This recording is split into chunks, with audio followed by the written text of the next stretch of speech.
You're listening to an archived Cabral Concept podcast. After listening to this show, check out the most up-to-date podcasts available at stephencabral.com/podcasts or search directly on iTunes.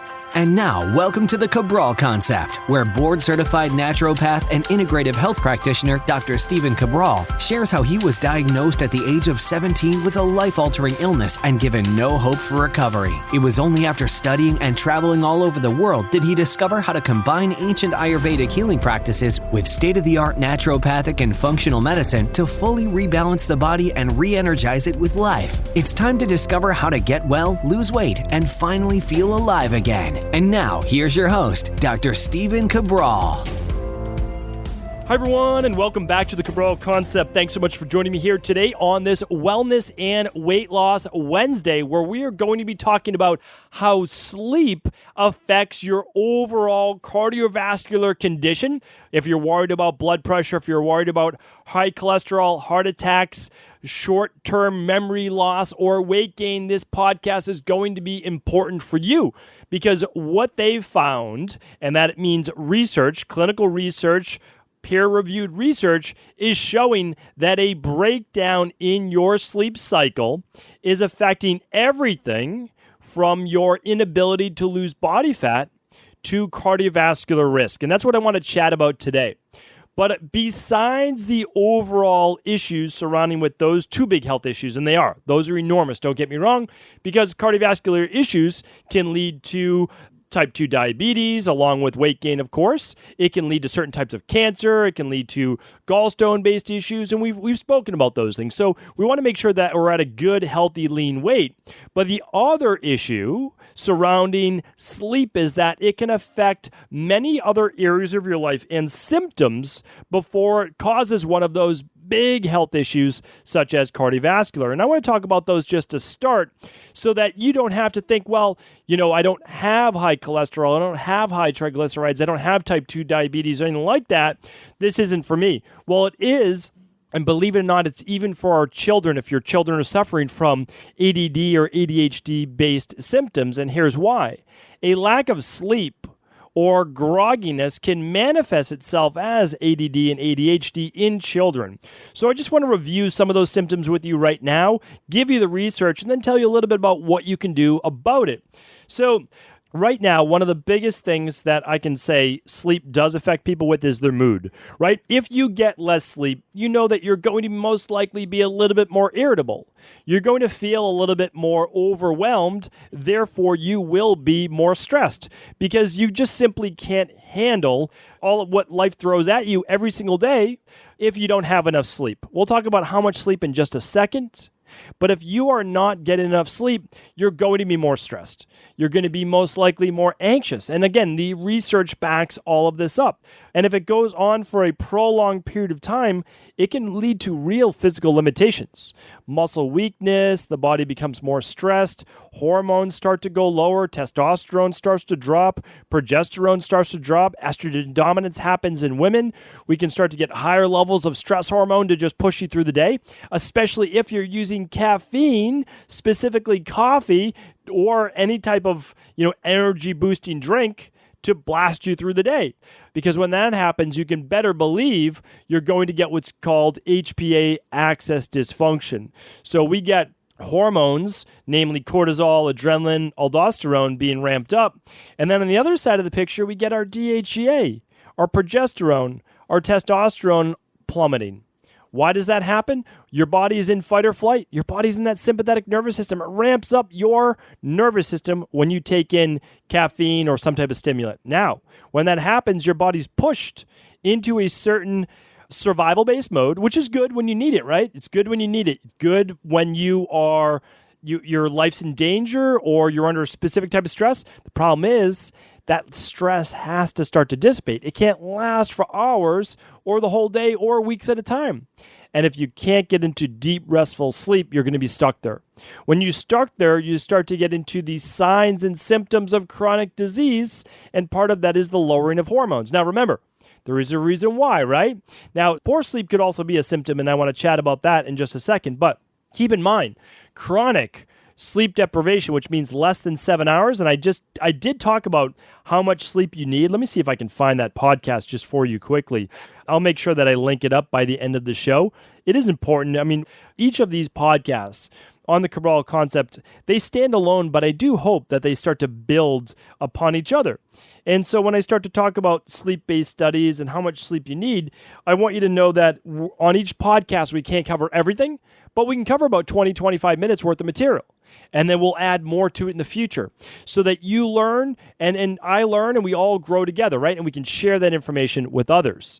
So we'll get you that show by the end, or get you that, specific show number by the end of the show. But I want to keep going because chronic sleep deprivation can lead to depression, anxiety, paranoia, panic attacks, hallucinations, and even certain types of seizures. This is important to look at. I've already talked about what it can do to children, but certainly you know that if your kids lack sleep, behaviorally, they're not going to be at their best.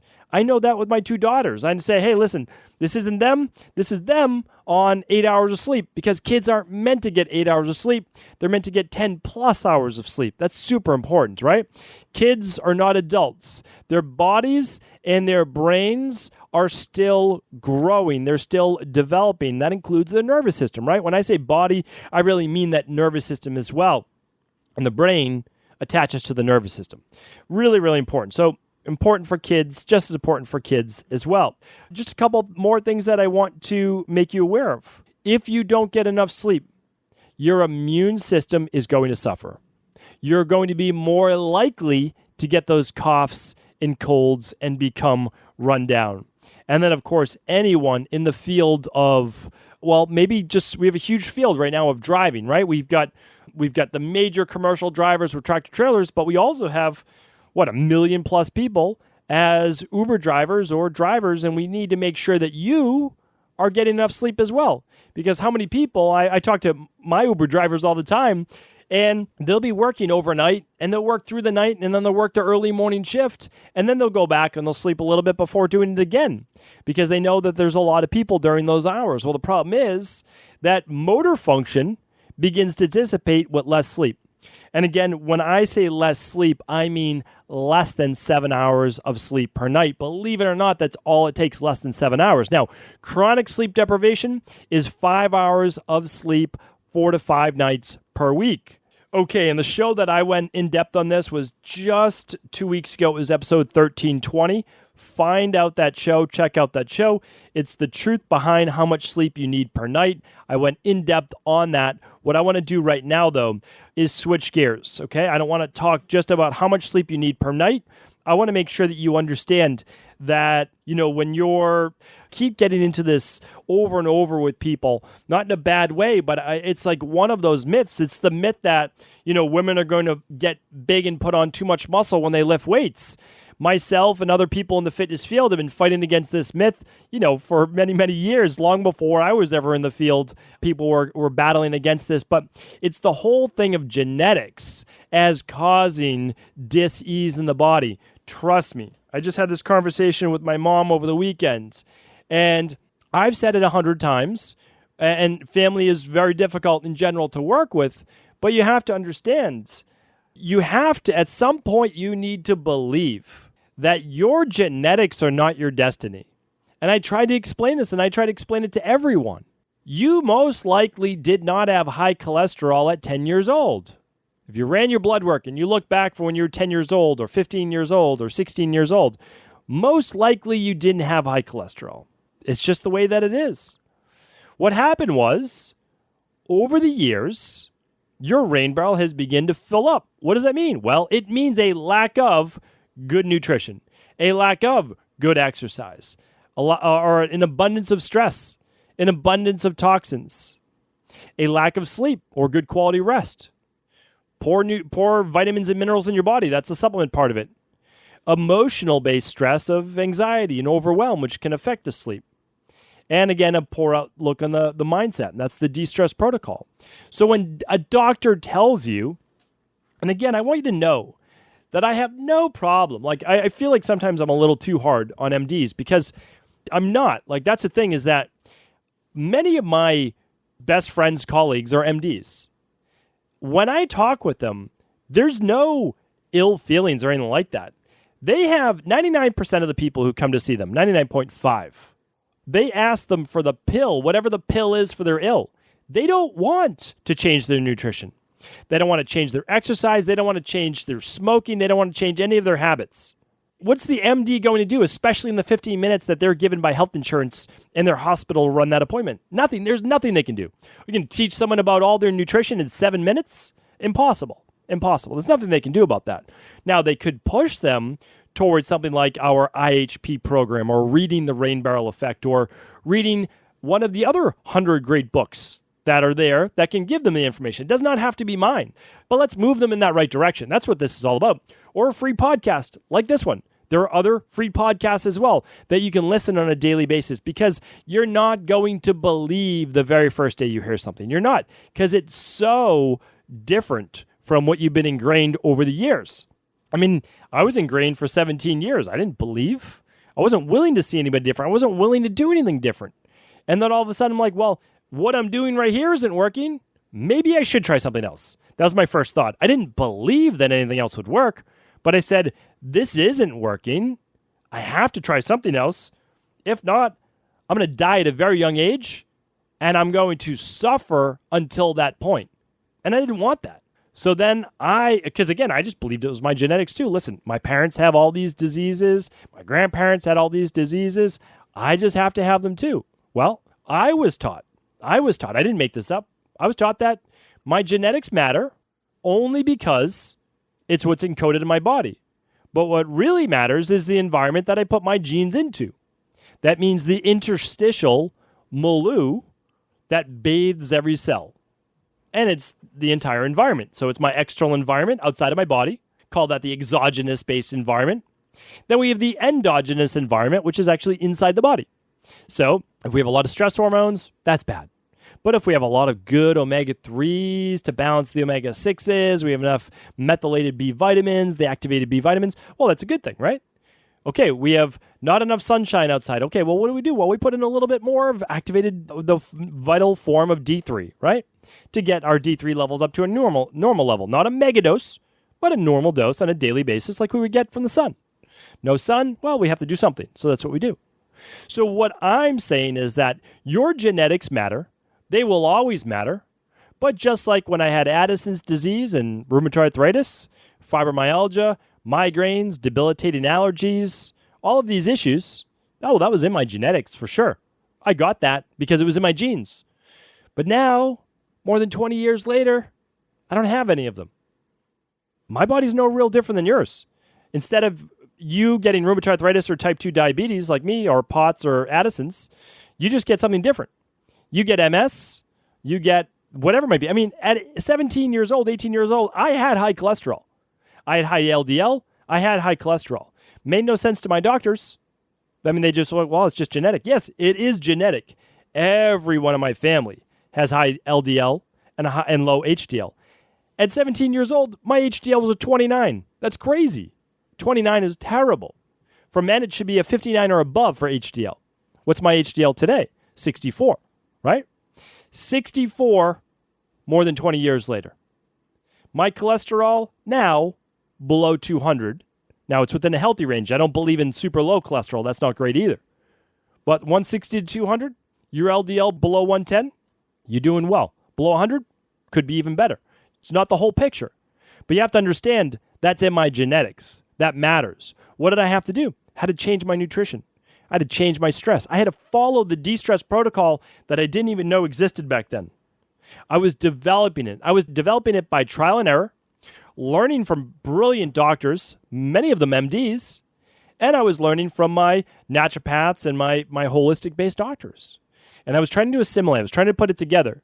Learned a little bit more when I went overseas. I just kept learning and learning. And then I realized that, well, there is no one thing. So when someone comes into my practice and they say, oh, I have high cholesterol, my doctor wants to put me on a statin.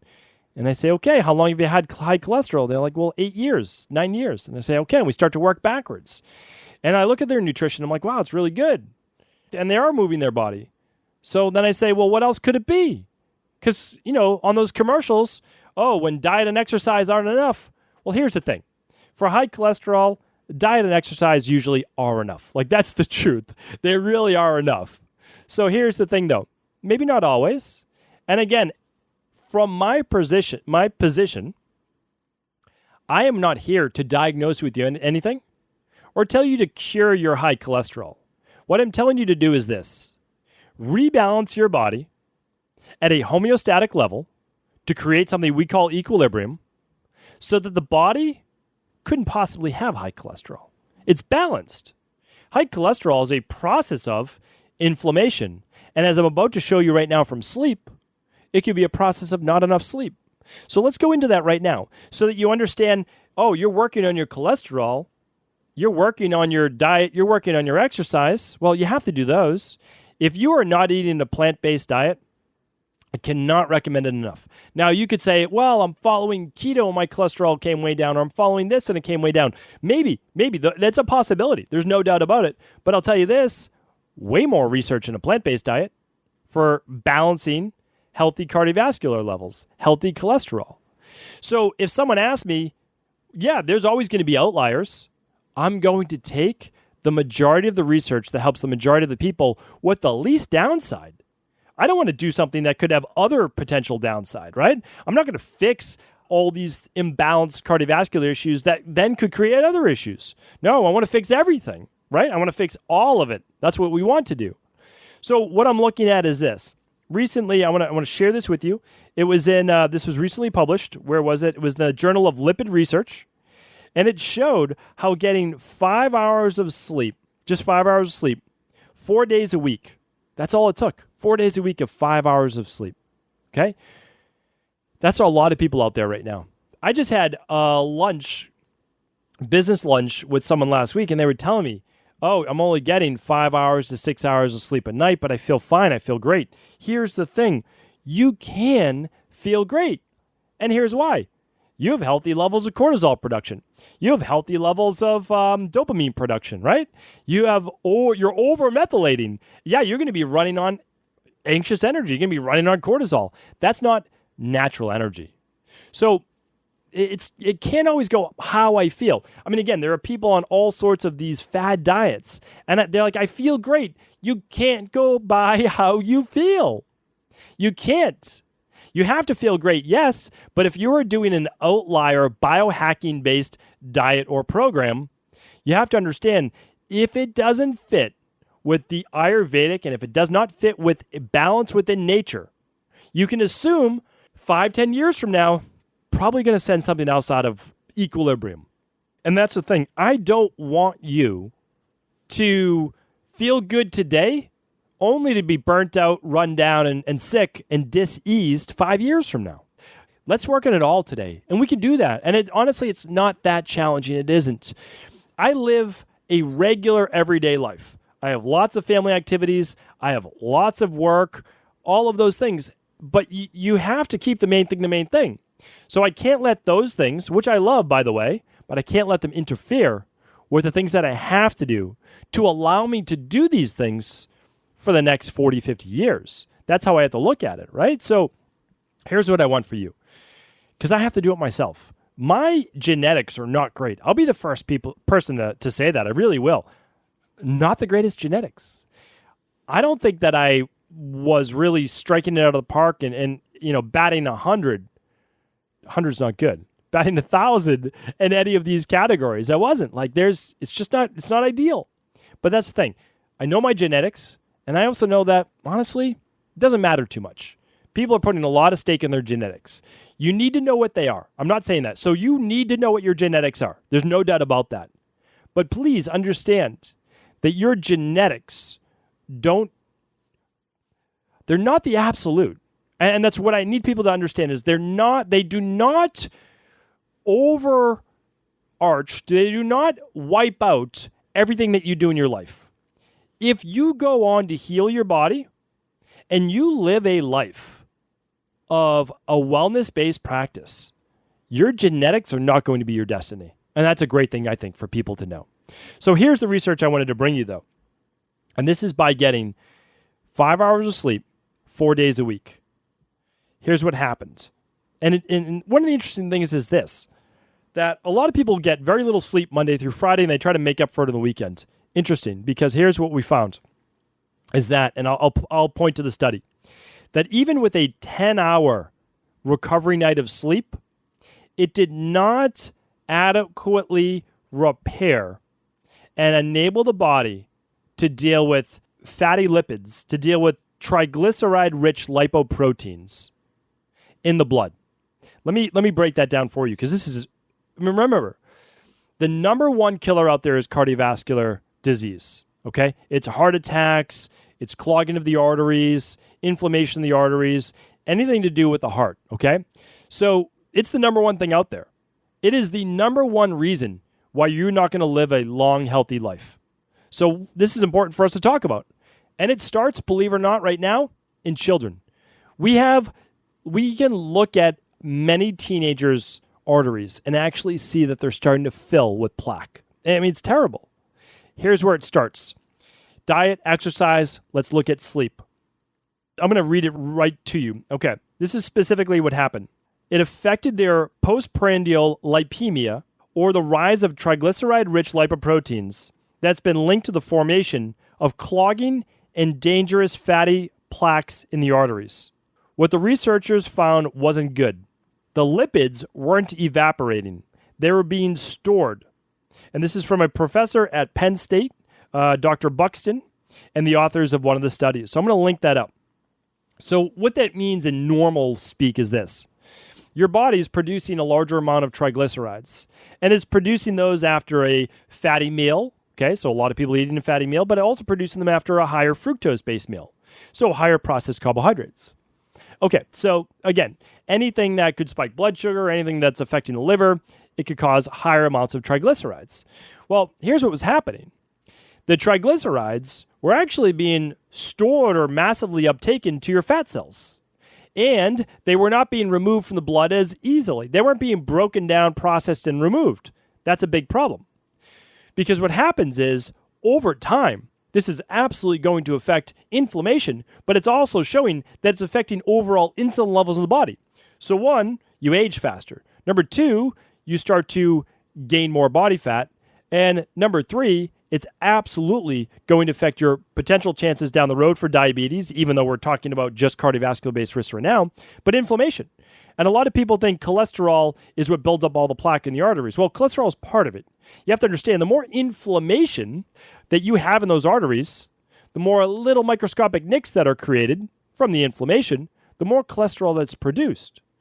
And we can produce more cholesterol, or in this case, triglycerides, with the less sleep that we get. All of it is intertwined. You have to understand that the body works as one giant system. So when your doctor says, oh, it's just genetic, or, oh, well, you've already tried eating a salad a day, it's not the thing. You have to look at the entire protocol that a person needs. And that is the diet, exercise, stress reduction, toxin removal, rest, which counts as sleep, emotional balance that helps with the stress, these supplement-based protocols, and the success mindset, meaning that don't get overwhelmed. And that's the nice thing, is that you don't have to do all of this at once. But the reason why I wanted to bring you this show today, and we're going to keep it at that for today, is this. There's always a reason why. There's always a reason why you have the higher cholesterol. There's always the reason why you have the higher blood pressure. There's always a reason why you're dealing with the autoimmune issue, the acid reflux, the bloating. So that is the nice thing about it, is that you don't have to feel that it's just genetic and there's nothing you can do. Now, it might be overwhelming as to where to start. The best thing you can do is always run a starter kit or the Big Five if you have no other place of where to start. That's the highest recommendation I can give you, is to say, let me look internally inside of my body.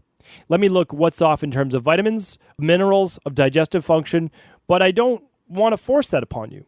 I just want to let you know that the way that I was able to convince myself that all of these things work that we're talking about is through labs.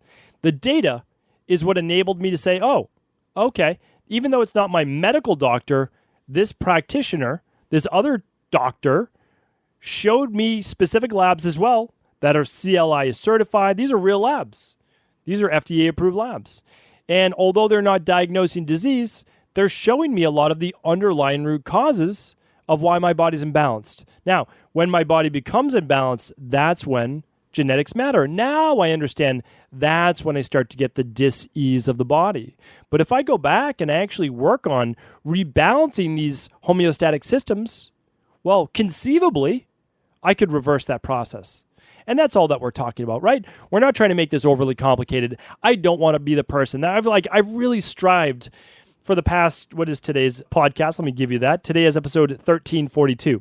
Head on over to stephencabral.com/1342 for the link to that research. And also for any of the lab tests that might make sense for you. Again, you can check out the starter kit. You can check out the Big Five, whatever works for you. Honestly, whatever works for you, I want you to look at. If it's digestive function, well, you can look at the Candida-based lab. You can look at those labs. But what I wanted to share with you today is this, is that whatever you're dealing with, there is an answer. There really is. If diet and exercise weren't enough for the triglycerides, cholesterol, cardiovascular issues, let's also look at sleep. Those things matter. All of that's contained in my book, The Rain Barrel Effect. And of course, if I can ever be of help in any way, please just let me know. You can ask a question at cabralsupportgroup.com. You can ask on the weekends for the house calls. Let us know. We're here to help. Thank you so much for tuning in. And as always, if this show is helpful, please do feel free to pass along the information to anyone else you believe it could serve. Ever wonder what the best sauna, blue blockers, sleep trackers, wake lights, salt lamps, or other health gadgets are? Or what about the top non-toxic mattresses, sheets, soaps, bath products, toothpaste, and cookware? Or would you like to know the cleanest choices for hemp parts, meal delivery services, supplements, and much more? I personally curated, researched, and now created a resource page of all of my top picks that continues to grow each week. These are the exact products I use in my own life, with my family, in my private practice, and they're the ones I trust. To find out all of my up-to-date recommendations and all the details, simply head on over to stephencabral.com/resources.